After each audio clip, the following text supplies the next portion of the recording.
Donc, chers aventuriers, bonsoir. Bonsoir à tous. Quel plaisir de vous retrouver pour cette petite soirée JDR sur la continuité de votre saison 3.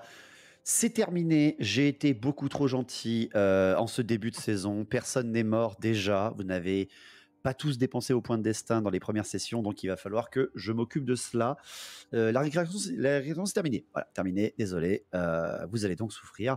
J'espère que quand même vous êtes chaud pour cette game de ce soir. Et on va continuer juste après, vraiment juste après votre aventure au Cercle Elfique. Vous êtes ensemble quelques minutes après ce qui s'est passé au Cercle Elfique. Vous avez juste décalé un petit peu votre chemin et vous vous êtes écarté de ce site qui vous produisait quand même quelques petits mal-être. Alors, mal-être, pas à ce point-là, mais mal de crâne pour toi, Galabruel. Stress pour toi, Edgar. Même si tes prières ont fonctionné, vous l'avez vu de vos propres yeux, le vent de Siege s'est évaporé littéralement autour de vous et a certainement dû être géré à des milliers de kilomètres ou des centaines de kilomètres par d'autres cercles elfiques. Mais en tout cas, vous avez empêché l'avènement d'une force du chaos. Vous avez, entre guillemets, purifié cet endroit, même si c'est pas vraiment la bonne méthode pour toi, Galabruel. Ton peuple aurait peut-être pu faire mieux, mais trop loin, trop compliqué. Au moins la foi a réussi à protéger l'endroit. Dogdor, pour ta part, ta pioche est encore dégoulinante de sang de mutant et tu regardes ton arbalète en te disant putain, vraiment que je commence un petit peu à m'entraîner un peu mieux. Edgar, tu tâtonnes à ta ceinture et en effet, tu remarques bien qu'il manque un de tes marteaux à une main. Tu as toujours ton grand marteau à deux mains, bien entendu. Ludmilla, tes insultes ont enfin été connues dans le monde des mutants et ont été reconnues. Tandis que toi, Galabruel, c'est quand même quelque chose qui t'inquiète. Tu comprends ta mission ici. Si Ariel t'a envoyé là, ce n'est pas simplement pour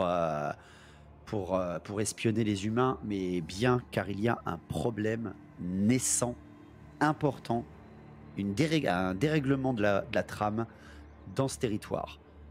Vous avez participé, vous avez un peu mal, vous êtes un peu blessés tous, hein. Vous avez un petit peu souffert, mais beaucoup moins qu'avec les bandits. J'arrive pas à m'en remettre, je suis désolé. Et je vais vous demander un petit peu votre mentalité de personnage en ce début de saison, parce qu'on reprend, enfin en ce début de session. Mais avant toute chose, je vais tous vous demander un test de force mentale juste avant votre description de personnage. Donc on va commencer par Dogdor. Test de force mentale, je te dis ce qui se passe si tu réussis ou pas, et tu vas pouvoir après me décrire ton personnage. 62 pour toi, c'est aucun problème, tu es un nain. Donc tout va bien pour toi en tout cas, mentalement. Dis-moi un petit peu comment va ton personnage. Dogdor est, on va dire, un petit peu inquiet, vu que la magie, c'est pas trop son truc, et le déluge de magie qui s'est passé juste avant l'a un petit peu inquiété. Surtout de voir un de ses compagnons, un soi-disant prêtre de Sigmar, se tenir en plein milieu d'un portail vers les royaumes du chaos et avoir perdu dedans le symbole de son culte, ça l'inquiète un petit peu quand même. Ouais, t'es un peu inquiet quand même. Ouais. C'est pas quelque chose que t'as jamais vu ça dans ta vie, même en fait. Et pourtant, t'en as un petit peu vu, t'es un ranger quand même. Oui, mais les nains et la magie, on évite ces choses-là quand même, on laisse ça aux elfes. Tu es bien entendu. La symbolique est présente. C'est ça, tu es bien entendu en train de te remonter un peu le moral en grillant un bon de cigare, bien évidemment. Bien évidemment. Je passe ensuite avec le test de force mentale de Lyudmila. Elle est à 50. Pardon, non, tu es 75, tu es en courage borné, pardon. J'ai oublié ton bonus. Bon, ça passe, pas de problème. Donc Lyudmila, pareil que pour Dogdor, pas de souci de ce côté-là. Je t'écoute, dis-moi tout. Alors, Lyudmila est d'un côté anxieuse, en colère et rassurée. Anxieuse de voir un portail du chaos se créer si loin des royaumes du chaos. On est quand même au sud de l'Empire. En plein centre de l'Empire, ouais. Très loin des frontières du chaos qui portent Kislev. C'est vrai. Mais elle est aussi énervée d'avoir vu un démon, l'ennemi héréditaire de Kislev. Tout à fait. C'est vrai que vous avez vu un porte-peste et quelqu'un s'amusait à faire du baseball dessus. C'était très très drôle. Donc, go to Ornithine. Let's go. Return to Papy Nurgle. D'accord, donc ouais, tu es un petit peu chamboulé parce que tu as vu, tu te pensais, tu es inquiète aussi, toi aussi, pour le territoire de l'Empire, qui est même peut-être pas ton territoire, mais en tout cas pour l'émergence de ce site chaotique que tu as vu, mais que tu as quand même combattu. Et surtout, j'ai très peur de. Et surtout, j'ai très peur que les fils de Sigmar ne soient pas capables de lutter contre le chaos. Oh, on va voir ça. Parce Je vais passer ensuite à la test force mentale d'Edgar. Ah, le meilleur pour la fin. Oh non. Ouf. Oh putain, pile. Tout pile 75. Ouais, il a 75, il a une très bonne force mentale. La même que le nain. C'est parti. Dis-moi tout va bien aussi, Edgar. Tout va bien, comme on a pu le voir, le jet c'est quand même assez juste au niveau santé mentale. Parce qu'Edgar est quand même extrêmement préoccupé, enfin, un peu plus, un peu moins. Bon, maintenant, la dépression, on n'est plus là.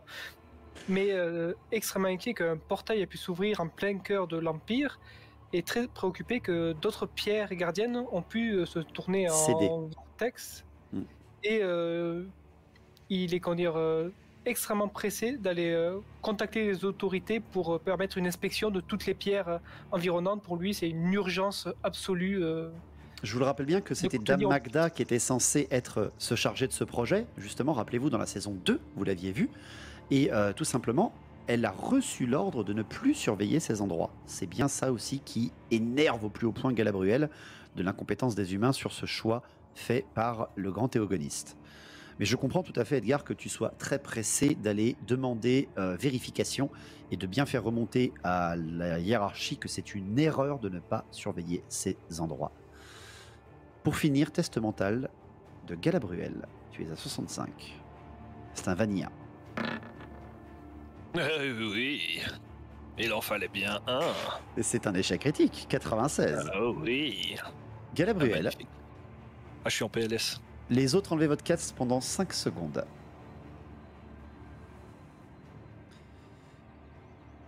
Galabruel, tu ne te sens pas bien mentalement. Une corruption est naissante. Remettez les casques, remettez les casques. Très bien. Très bien. Galabruel, quel est l'état d'esprit de ton personnage ? Alors, Galabruel est très clairement... Il a un mélange de soulagement et de frustration. Soulagement parce que le danger est neutralisé, au moins pour l'instant. Il n'y a plus de démons qui pourraient sortir immédiatement d'un portail. Tout à fait. Donc l'objectif premier qui a été d'empêcher l'écroulement qui a été d'empêcher une invasion de démons au cœur de l'Empire via un portail elfique a été accompli. Mais frustration parce que selon lui, Galabruel a mis beaucoup trop de temps à trouver la solution. Très frustré effectivement de s'être senti aussi incompétent et également très frustré de ne pas avoir pu rétablir correctement le cercle de magie.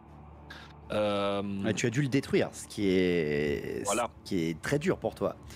Il espère au fond de lui que secrètement ses ancêtres lui pardonneront cet acte de jeunesse totalement inexpérimenté, mais d'un autre côté il n'avait pas trop d'autres choix. Ben oui, malheureusement. Le temps vous pressait. Voilà, tout à fait. Très bien. Donc vous êtes un petit peu dans un sentiment...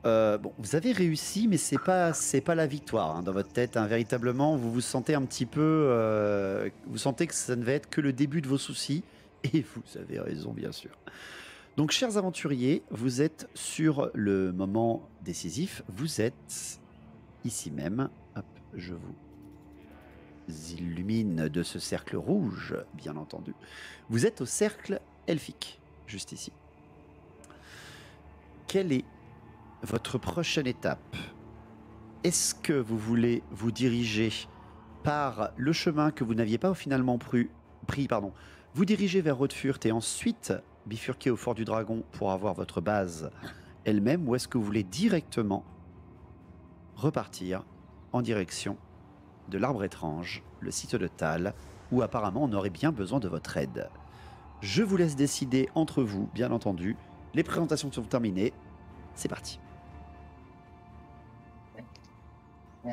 Personnellement, je suis pour aller passer par Haute-Furth et au Fort du Dragon parce que il faut que Edgar avertisse les collèges de magie. faut qu'on fasse de la gestion du fort, parce qu'il y a quand même des bandits qui font un peu chier. Et il faut faire un rapport à Dame Magda, dire que le cercle elfique régler, mais va régler. Et on a vu que les bandits étaient un danger plus menaçant que les démons, apparemment. Tout à non. fait. Non, mais Scarbrand, pas raison pour ça. Scarbrand, chef des bandits. Je sais pas trop. Je sais pas trop. Peut-être pas. Hein. Bandit déguisé en prêtre de mort, je rappelle. Tout à fait. Exactement, tout à fait. Oui. Tout à fait. Et le seul qui s'approche, c'est forcément toi. Et surtout Voilà. aussi, il y a Fort Dragon, il y a la répurgatrice. Je pense que c'est assez essentiel de l'avertir assez vite de ce C'est ça. genre de problème. Par contre, ça fait rire. Surtout que je pense qu'il y a d'autres cercles elfiques dans la région, peut-être. Tout à fait. Il y en a plusieurs. Donc, Vous en avez par faudrait- exemple beaucoup au niveau voilà. de Rextel qui était sous tutelle de Dame Magda jusqu'à ce qu'on lui retire le financement et qu'elle ramène toutes ses troupes possibles à Ubersreik. Ce Donc, qu'elle est en train de ouais. faire au Fort du Dragon aussi. Hein. Rappelez-vous, c'est bien les Lames Écarlates qui tenaient le Fort du Dragon. Ah ouais, Par contre, je parlais du problème des bandits. Hein. Par contre, ça me fait rire. Tout le monde se souvient du nom de Dame Magda, mais tout le monde oublie le nom de la répurgatrice. Samara. Lady Samara. Samara, Ah, tout à Samara. fait, Dogdor, bien joué. Ah bah oui. Hein. Ah, il a sa date, il a sa alors- date. Ah non, mais j'ai servi dans les lames écarlates, C'est il me vrai, surtout semble. qu'elle a une sacrée renommée, hein, Donc voilà. Lady Samara. Non, donc moi j'aimerais bien aller faire notre rapport, voir s'ils arrivent à dépêcher quelques patrouilles sur les autres cercles elfiques, voir si le problème n'est pas le même. Pour Galabruel, honnêtement, ça lui est un petit peu égal maintenant, parce que selon lui, on a fait ce qui était le plus important et le plus capital, préserver, ou en tout cas neutraliser le cercle elfique qui était sur le point de complètement déconner. Donc qu'on aille à Fort du Dragon ou à l'Arbre de Tal, ça lui est un petit peu égal. Mais c'est vrai qu'il a peut-être une légère préférence pour le Fort Dragon afin de 1 se reposer et puis 2 Très effectivement bien. il comprend tout à fait que les humains doivent faire des rapports à la hiérarchie et que ce serait pas plus mal effectivement que les supérieurs humains prennent conscience de la gravité du danger. Très bien. Donc vous avez l'air tous décidés à partir en direction de Fort du Dragon, votre fortin, votre place forte, on va dire votre base sauvegarde, entre guillemets. Question que le MJ va vous poser. Passez-vous par Haute-Furte ou pas? Vous avez l'occasion, hein, si vous le désirez, de ne pas vous attarder en ville. C'est une ville assez importante, pas autant qu'Ubersreik, hein, rêvez pas, c'est une place forte, certes, mais pas une place forte fortifiée comme Ubersreik, c'est pas une des 3 grosses villes du Reikland. Est-ce que vous voulez passer un peu de temps à Haute-Furte, à part voir le baron qui y règne, vous n'aurez pas beaucoup, je veux dire, de niveau de hiérarchie à rendre, ou est-ce que vous voulez foncer en direction du Fort du Dragon? Peut-être faudrait ne pas trop s'y attarder, juste le temps de dépêcher des messagers pour Magda, le grand théogoniste. Vous aurez tout quoi, à j'imagine. Fort du Dragon plutôt qu'à Haute-Furte. Oui, parce que Rodfort, Surtout que je vois pas trop l'intérêt d'y aller pour Fort l'instant. du Dragon, je rappelle bien que dès que vous allez y arriver, les Lames Écarlates qui y sont présentes vont retourner voir Dame Magda tout de suite. Ok. Par Et bateau. surtout qu'en plus, techniquement, Rodfort, ce sera juste ce qui fournira le Fort du Dragon en munitions et en vivres. Du coup, au final, Rodfort, c'est un village de combien d'âmes? Il y a à peu près 1500 personnes. ça, c'est- Rien qu'à cette idée, Galabruel, il dit non, on va pas y passer, c'est pas très utile, c'est pas très intéressant. Hein, on n'a pas besoin d'aller là-bas. Tu marques n'est-ce juste pas une petite tête de mort pour la prochaine chasse sauvage du genre là c'est pas trop surveillé apparemment. Ça devrait pas- 1500, c'est pas mal ça. Oh, Orion, le ça score pourrait pour être Orion là, intéressant. ça fait 200 d'XP ça. Donc c'est tout bon, vous partez en direction du Fort du Dragon, vous évitez plutôt Haute-Furte, vous suivez au plus vite et au plus rapide. Ça Oui. vous va? Oui. Ça, ouais. Eh bien, chers aventuriers, incroyable, il ne se passe rien sur le chemin pour retourner pour descendre jusqu'à la rivière Teufel et vous repartez en direction du Fort du Dragon. Cela vous prend 2 jours. Ah oui. Tu peux Je noter, Doctor. Ouais. Est-ce que je peux, pendant le trajet, vu qu'on traverse encore de la forêt, j'ai une capacité de contact avec les animaux? Est-ce que Oui. ça veut dire que je peux, par exemple, parler à un oiseau pour le charger de transmettre un message? Tout à fait. Alors j'aimerais justement parler avec un oiseau et essayer de l'envoyer en Attel-Lorraine pour qu'il avertisse mes supérieurs à moi de ce qui vient de se passer. Que j'explique là ce qui s'est passé. Alors, je vais d'abord te demander un test d'intelligence avec un seuil de difficulté pur, c'est-à-dire que si tu réussis ton test, mais en dessus du seuil que je te demande, tu seras pas sûr que le message va arriver parce qu'un oiseau, faut qu'il traverse les montagnes grises, faut qu'il traverse la Ragval, il a des prédateurs partout. Si tu fais une bonne réussite, tu trouveras un aigle ou quelque chose qui vole assez haut et assez vite pour réussir. Je te demande donc un test à 20 ou moins en termes de plafond. C'est quand même compliqué. C'est compréhensible. Et ça passe, bravo. Donc je compte que Ariel sera certainement au courant, ça va prendre des jours, peut-être même plus à un oiseau. Mais au moins, tu sais que ton message, tu as eu confiance, un superbe faucon pèlerin va pouvoir amener ça très vite et très loin. Voilà, parce que comme ça au moins, même si j'ai peut-être fait des bêtises au cercle elfique, au moins elle sait ce qui se passe et si elle souhaite intervenir, Yamete, Damariel, Yamete. J'ai pas fait exprès. Pas taper. Les gars, je crois que l'elfe Sylvain était touché par le chaos, il est en train de parler au piaf là. C'est ça, non, vous avez compris. Ils font ça tout le temps. Ils font ça tout le temps. Tous des tarés. Attendez, c'est pas une femme? Quoi? Mais non, c'est pas une princesse, c'est pas une princesse Disney. Bien, chers aventuriers, après plus de 2 jours de marche éreintante, vous arrivez à Fort du Dragon. Voici votre fortin. Voici votre place forte. Ce n'est pas une forteresse, d'accord? Il n'y a pas des centaines d'âmes à l'intérieur. Vous êtes tout de même gâtés par Dame Magda d'un domicile aussi impressionnant. Je vais vous accorder le fait de simplement ne pas aggraver votre état de fatigue et votre PV, mais vous resterez quand même un petit peu usé. D'accord? Parce que là, vous rushez en 2 heures, vous n'avez pas vraiment le temps de vous reposer, je ne vous redonne donc pas de PV sur votre combat. Il va falloir vous restaurer, vraiment vous reposer pendant plusieurs jours, et vraiment vous reposer à un endroit fixe, d'où le Fort du Dragon, qui va être là pour ça. D'accord?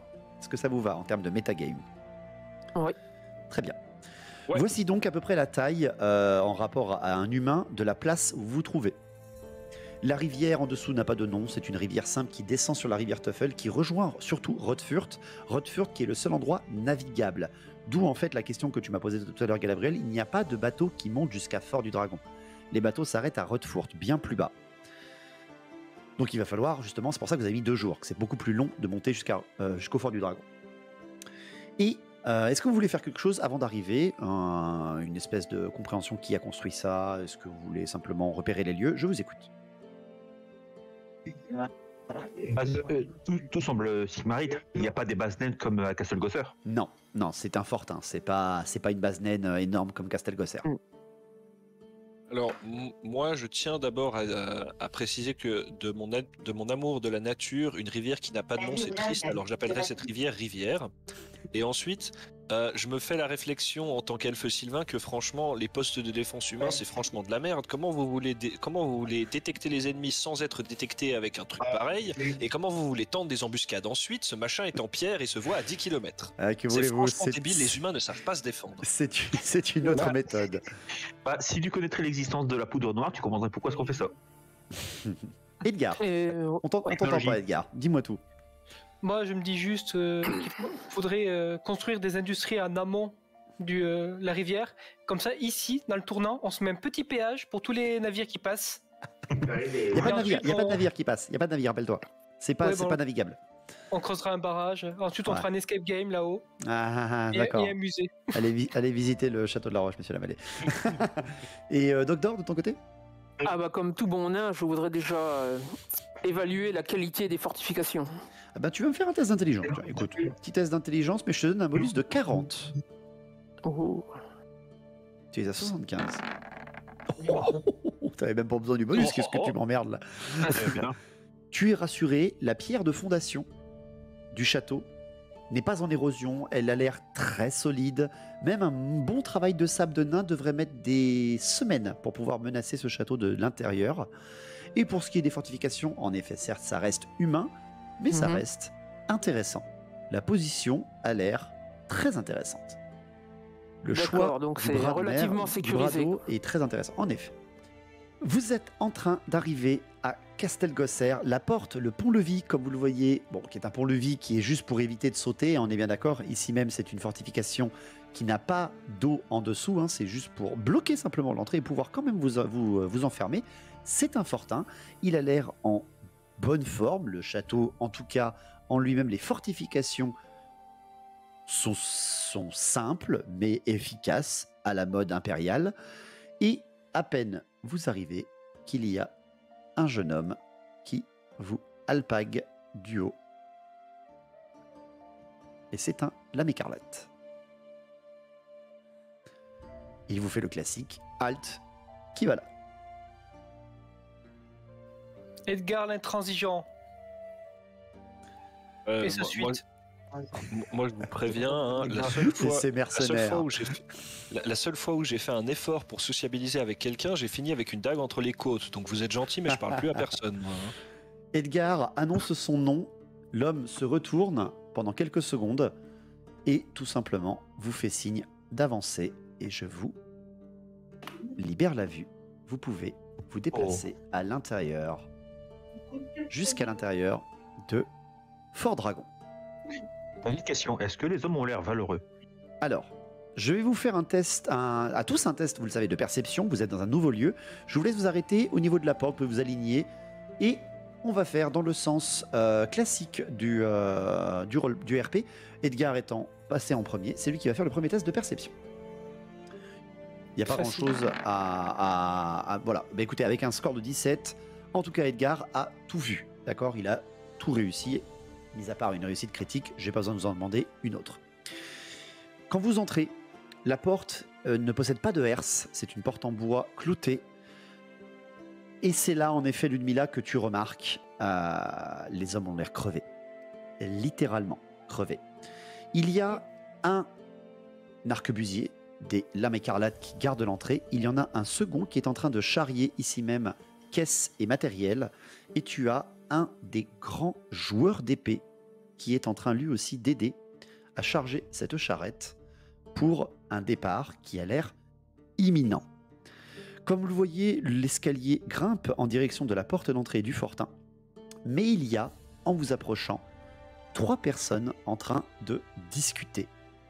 Edgar, tu reconnais un homme habillé d'une façon noble, chapeau à plumet, fleuret à la ceinture, vêtements riches. Il te tourne le dos et à sa gauche, quelqu'un qui a l'air habillé d'une manière quand même assez belle, mais qui a l'air de basse caste. Enfin, il y a un homme, ici même, où vous ne voyez que le haut de son crâne chauve, vu que vous êtes en contrebas. Et ces deux-là ont l'air de lui parler, et la personne en face a l'air d'écouter. Tour de table, je vous écoute, tour de table, Dogdor. La personne en bas, tout en bas, près de la charrette, c'est qui? Ici? Oui. C'est un joueur d'épée, des lames écarlates. D'accord. C'est un de leurs meilleurs combattants. Mais il est en train de charrier les affaires. Alors, moi, je vais m'avancer fièrement en lançant un « Hola, qui dirige ici ?» Voilà. Alors ensuite, Edgar. Moi, je vais m'avancer vers la porte principale où je suppose que Samara est dedans, donc ligne droite vers l'objectif. Très bien. Ludmilla. Alors, je regarde à droite à gauche pour voir si le fort a des points faibles. Parce que après tout, si on se fait assiéger... Alors Ludmilla, déjà la porte sans herse, c'est un problème. Ouais. La porte sans herse, c'est un problème. Le fait que le pont-levis n'ait pas de douve dessous est un autre problème. Et tu l'as assez vite remarqué. Bon, ça se voit pas très bien depuis l'intérieur, mais on va dire que tu l'as vu en faisant le tour. Tout le côté nord du castel n'est pas protégé, mis à part des fortifications classiques. Ce n'est même pas en hauteur. C'est un simple glacis. Et tu commences à voir que surtout à l'intérieur, les escaliers sont un peu usés, les fortifications, au final, à l'intérieur, sont peut-être plus usées que ce qu'elles donneraient à l'extérieur. En tout cas, le fortin est vieux. Il n'est pas en mauvais état, il est juste vieux. Et niveau solidité, la porte? La porte, tu sais que même peut-être Dogdor avec sa pioche pourrait passer à travers en quelques heures. Ah oui, donc par exemple, un ogre, un troll, un ogre ou un minotaure, ça brise ça facilement. Ça valerait en éclats en quelques secondes. Galabruel pour finir. Du coup, moi j'ai compris que des deux humains qui sont avec nous, celui qui est autochtone de l'Empire, c'est le prêtre guerrier chauve. Et du coup, Galabruel, il va suivre le prêtre guerrier parce qu'il se dit que c'est probablement avec lui qu'il aura le plus de chances d'avoir des informations intéressantes, que les gens vont plus facilement probablement lui parler à lui, et que s'il veut apprendre des choses sur la situation et se tenir au courant de la suite du programme, c'est avec lui qu'il doit aller. Donc il va suivre le prêtre guerrier. Très bien. Dogdor, quand tu as annoncé qui commande ici, le joueur d'épée et l'arquebusier se sont retournés vers vous et vous ont directement fait le salut militaire des Lames Écarlates. Vous semblez être connu ici. Peut-être toi, Dogdor, rappelle-toi que tu as combattu avec eux, toi aussi, Ludmilla. Ou alors Edgar, ta renommée a peut-être fait l'avancée, et quelqu'un qui ressemble à un mage peut toujours être reconnu comme tel. Ah oui, j'ai remis ma capuche en place. Je confirme que tu as remis ta capuche, de toute façon, c'est ton personnage. Je vous laisse avancer jusqu'au haut des marches, jusqu'à l'entrée, suivant le pas ferme d'Edgar, qui a l'air de savoir ce qu'il fait. Et quand vous arrivez, le joueur d'épée qui vous voit passer, Dogdor, te fait signe en te montrant certainement les personnes en train de discuter, certainement en lien à ta question. Quand vous arrivez ici, vous entendez l'homme de droite. Mais je vous dis, Sénéchal, je vous dis que nous avons besoin d'aide. Je vous demande pas la fin du monde, je vous demande juste de nous prêter quelques hommes. À côté, vous avez l'autre gars, ici même, en bas de l'écran, qui fait « Mais nous comprenons bien votre point de vue, mais nous aussi, nous avons besoin de votre aide. Pitié, pitié, pensez à nous, Sénéchal. Je sais qu'on vous allez changer de commandement. Dites-leur de penser à nous. » Et au moment où vous arrivez, vous avez cet homme, ici même, qui semble totalement d'un coup ignorer les autres, vous fait signe, et voilà à quoi il ressemble. Ah oui, en effet, il est vieux. Il est chauve. Il est habillé assez étrangement, il a l'air un peu d'un pèlerin, mais en fait vous remarquez très rapidement que ce sont des atours plutôt riches, et il porte surtout une tunique rouge, une tunique écarlate. Il a l'air d'en avoir beaucoup vu, il l'appelle Sénéchal, c'est très certainement le tuteur du fortin quand personne n'y est, peut-être quelqu'un qui va grandement vous servir. À peine vous voit-il arriver, il vous fait un énorme signe de respect et vous annonce. Eh bien, écoutez, si vous avez des questions à poser, voilà les nouveaux dirigeants.